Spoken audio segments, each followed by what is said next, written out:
Hi there again, and I'm back with Heather's Journals. Today I'm going to be doing a science experiment / tutorial. I'm going to try to find out the best way to coffee dye your paper, or the coolest way, different ways to coffee dye your paper, and I'm going to be doing it with you.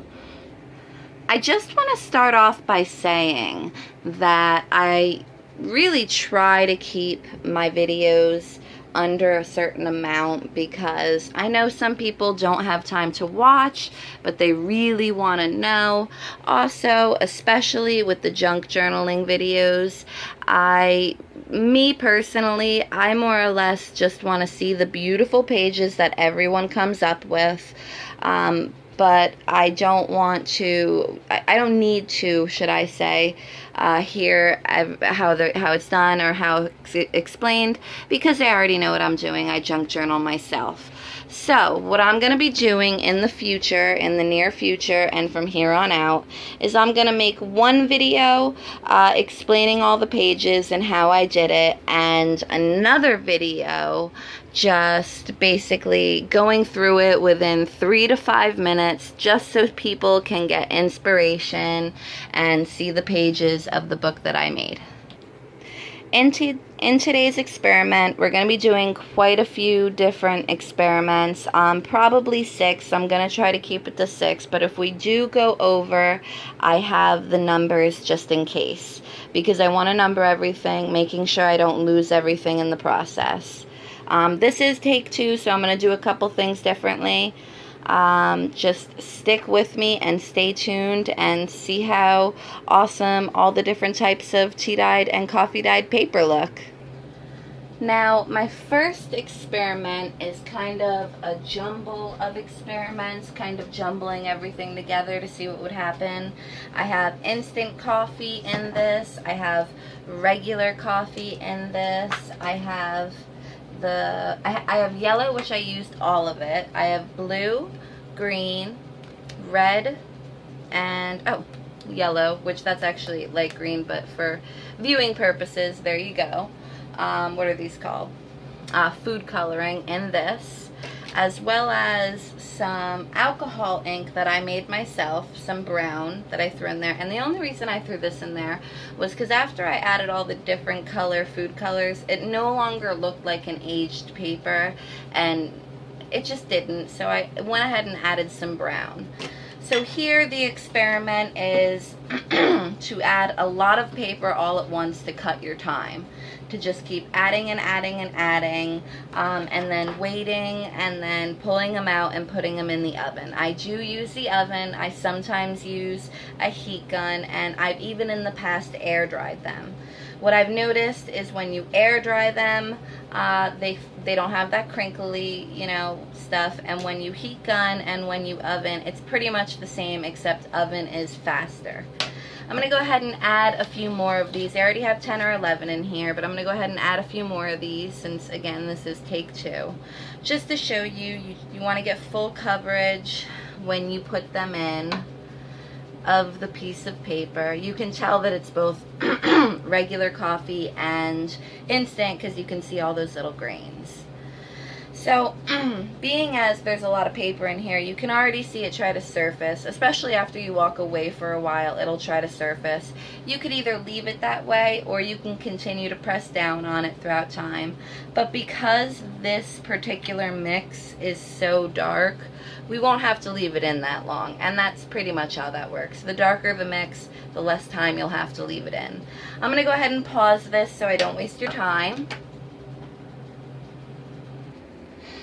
I also wanted to let you know in this video I do have stations for each thing that I pull out. This is station 1, this is station 2, 3, 4, 5, and 6.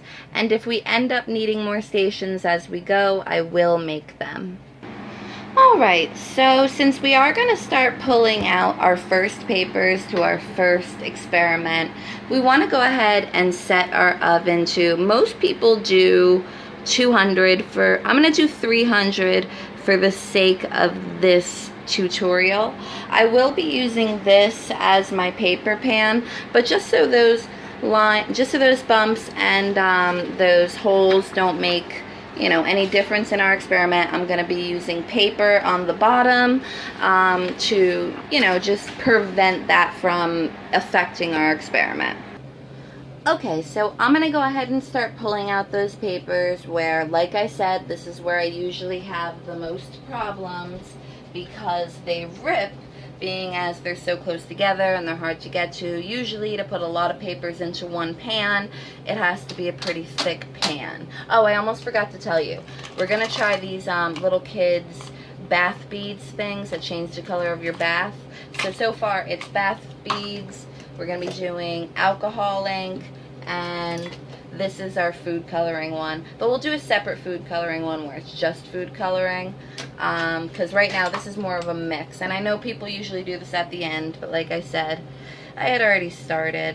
So you just carefully want to try to find the edge, and then you want to pull it out.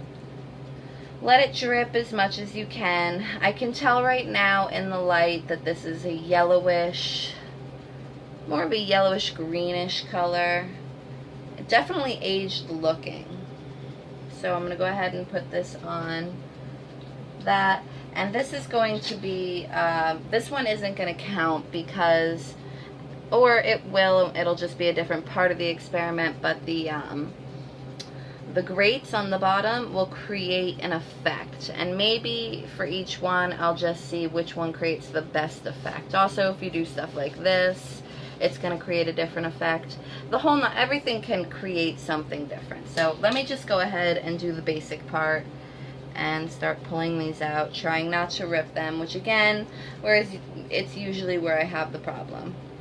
Okay, so I'm going to do one more, and then I am not going to make you watch me pull out each and every one, and then we'll move on to the next experiment as far as tea dyeing and coffee dyeing.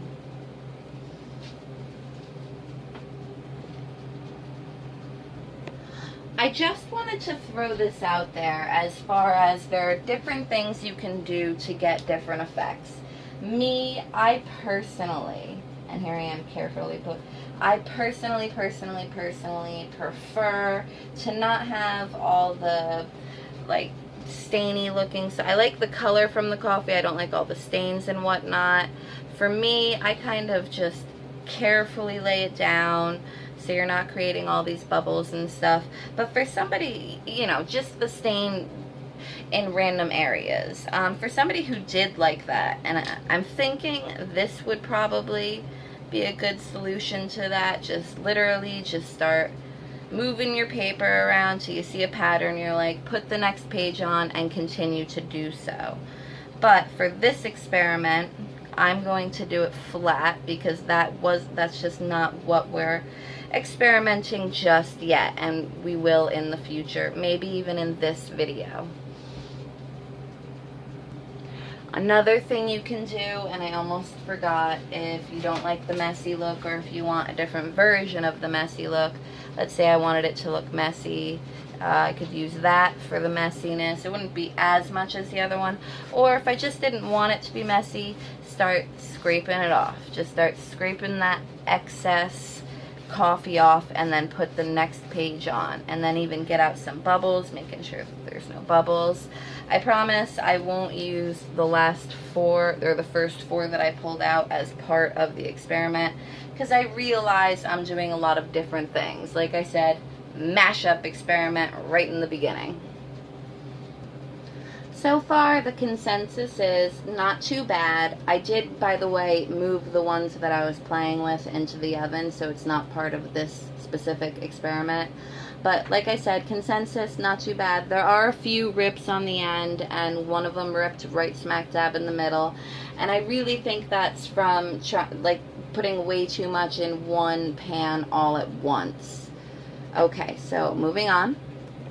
Sorry about the new pan, we are moving on, but about the last one, I just wanted to let you know, another part of it ripping is not just it all being too many things, too many pieces of paper being in the pan at once, which does contribute because I did not have them in there long, less than 10 minutes for sure, and they're very dark because of how dark the mix it was itself.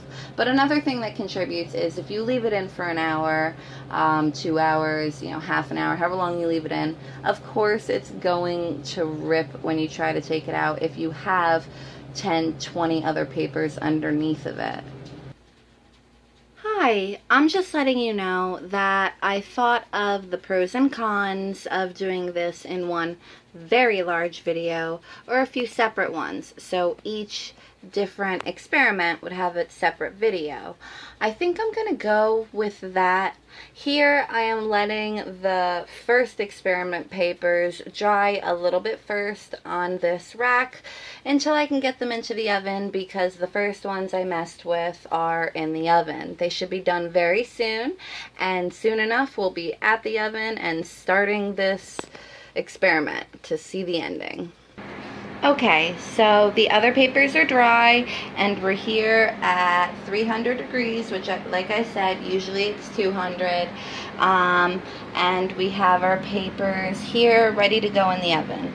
I have the papers so, the holes don't make a difference or anything.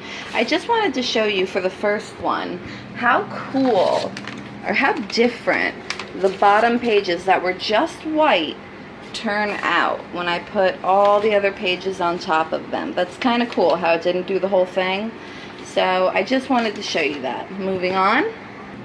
This is for someone who likes it a little bit more grungy. If you get an order for a grungy book, this could be very helpful.